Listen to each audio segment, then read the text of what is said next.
내 아이가 온라인 수업에 적합한 학생인지 그렇지 않은 학생인지 이것은 부모님께서 내 아이를 파악을 하셔야 되니까 일단 신청하시기 전에, 결제하시기 전에 한번 상황을 쭉 확인해 보시기 바랍니다. 선생님이 얘기를 하면 학생이 얼마나 이해했는지 그것들을 서로 파악하면서 주고받는 수업이 되어야 하는데, 이 줌 수업은 인원이 많아지게 되면 학생들하고 그런 쌍방향의 수업이 불가능할 수 있습니다. 어서오세요. 반갑습니다. 블랙보드에 오신 여러분들 모두 환영합니다. 이번 방학 동안에 온라인 수업 계획하고 계신 분 있으신가요? 네. 오늘은 온라인 강의 해서는 안 될 아이들이 어떤 아이들인지 파헤쳐보고자 합니다. 온라인 강의의 장점을 한번 살펴보도록 하죠. 일단 실제로 현장에 참여하지는 못하지만 그것들을 실제로 볼 수 있는 강의가 있고요. 녹화된 영상을 가지고 학생 스스로가 인터넷을 통해서 강의 듣는 것이 대표적으로 예를 들 수가 있습니다.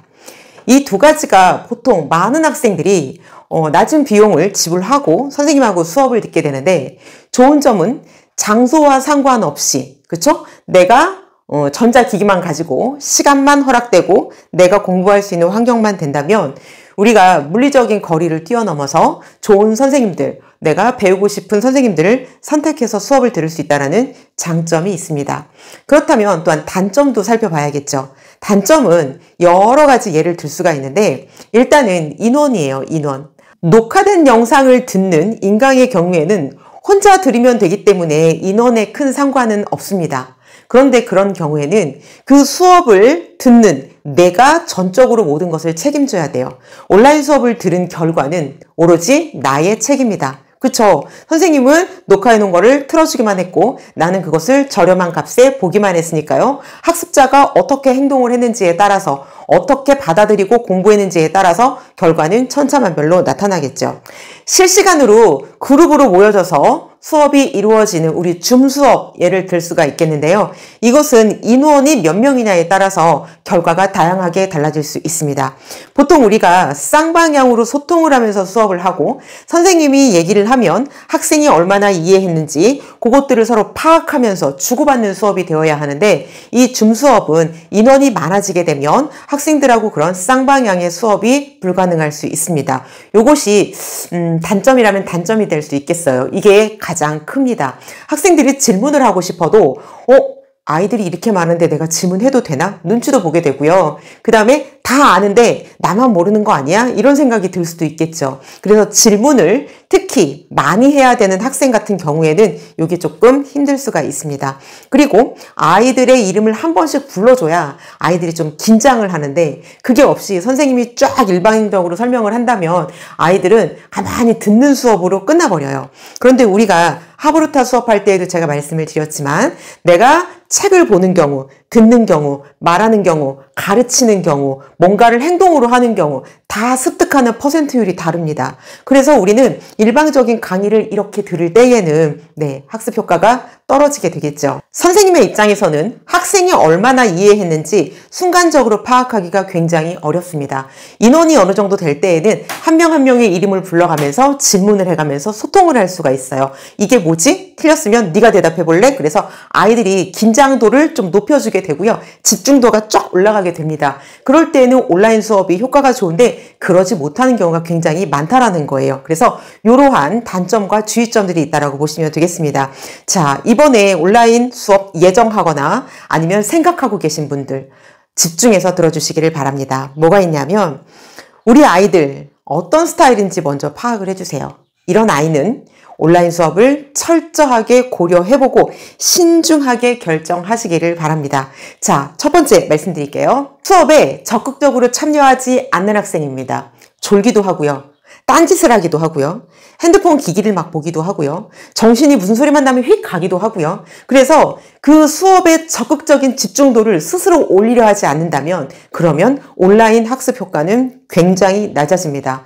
온라인 수업을 하는 게 아무런 의미가 없는 그런 상황이 될 수도 있어요. 오히려 시간만 낭비되고 얻어지는 게 없을 수도 있습니다. 자, 두 번째입니다. 숙제를 하지 않는 학생입니다.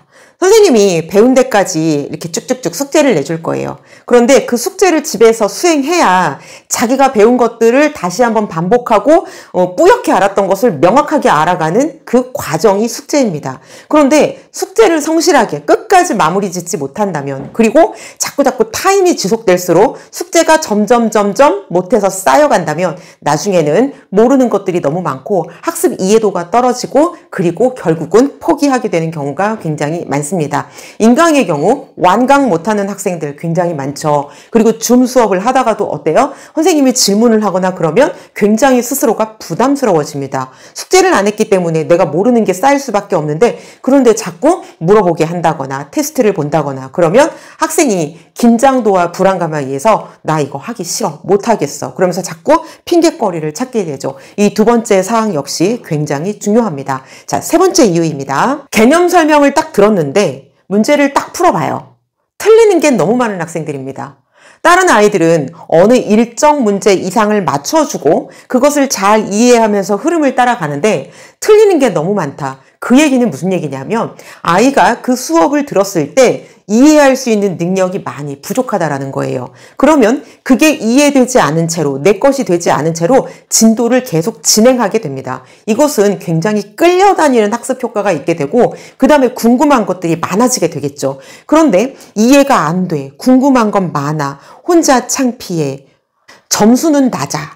그러면 아이가 자신감이 없어지겠죠. 그래서 이 역시 피해 주시는 것이 좋습니다. 네 번째는요, 수업을 들으려는 그 과목, 수업을 들으려는 그 학기에 이전에 있는 내용에 구멍이 많은 경우입니다. 수학 용어를 몰라요. 수학 기호를 몰라요. 식을 세워야 되는데 식을 세우는 공식조차 몰라요. 그러면 진행하기가 굉장히 어렵습니다. 마음은 새롭게 뭔가를 해보려고 하는데 나의 실력은 지금 많이 부족한 상태라면 생각해 보세요. 엉성한 그물망 위에 탄탄한 집을 짓겠다? 이거는 불가능하겠죠. 그래서 이거는 조금 피해 주시고 차라리 나를 개인적으로 꼼꼼하게 봐주고 나의 구멍을 하나하나 체크해 줄 수 있는 가까운 선생님을 찾아보는 것이 좋겠습니다. 다섯 번째는 글씨 쓰는 것을 싫어하는 아이들입니다. 수학을 공부하기 위해서는 풀이 과정이 필수예요. 그래야 서술 능력도 좋아지고요. 문제를 사고하는 단계적 사고력도 좋아집니다. 그래서 풀이 과정을 썼을 때 우리가 그것을 시각적으로, 입체적으로 바라보므로 어떤 체계가 잡히게 되거든요. 그리고 틀린 부분도 확인할 수 있게 되죠. 그런데 이 쓰는 것, 종이에 뭔가를 쓰는 것을 귀찮아하고 안 하고 단순화시키는 아이들은 온라인 수업에 대해서 조금 생각을 해보셔야 됩니다. 소통하는 선생님께서는 일일이 아이들을 다 관리할 수가 없는 상황이에요. 기껏해야 사진을 찍어서 아니면 테스트를 보고 아이의 상태를 평가할 수 있는데 사진으로 풀이를 잘 이렇게 검사하지 않는 이상 테스트 보고 얘는 결과가 좋았구나 그러면 그 아이는 풀이를 쓰지 않아도 테스트에 통과가 된다면 그 아이는 풀이 쓰는 능력이 키워지지 않습니다.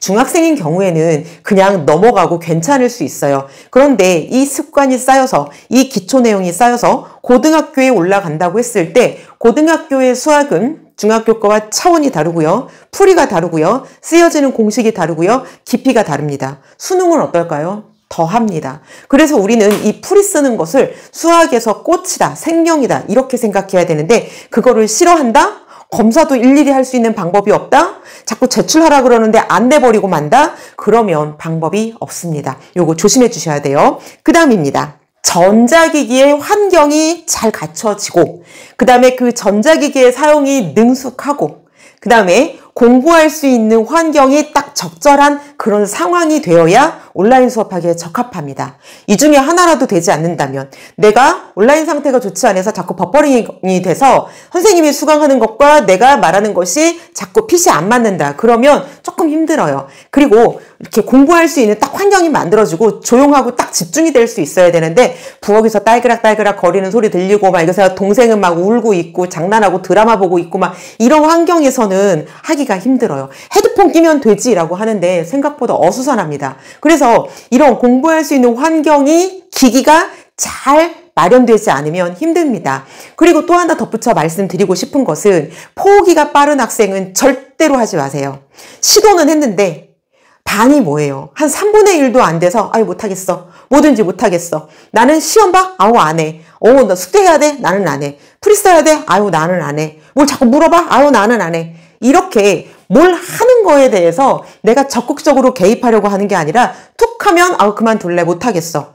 발만 담궜다가 딱 빼는 그런 경우의 아이들은 일단은 무조건 피하는 게 좋습니다. 돈이 아깝습니다. 효과는 없다고 보시면 돼요. 그냥 없다고 보시면 돼요. 그래서 온라인 강의를 하겠다. 내가 인터넷 강의를 수강하겠다. 그런 학생들은 정말로 효과를 높이기 위해서 내가 이것을 최선을 다하겠다. 내가 정말 선생님이 시키는 거는 다 하겠다. 내 양심적으로 최대한 내가 노력해서 하겠다.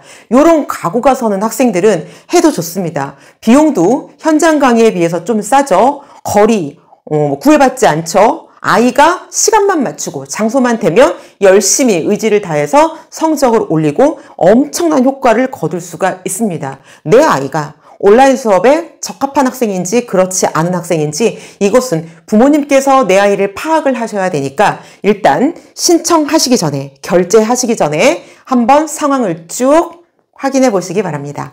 오늘은 여기까지고요. 들어주셔서 감사합니다. 다음 영상에 또 찾아뵙도록 하겠습니다. 고맙습니다.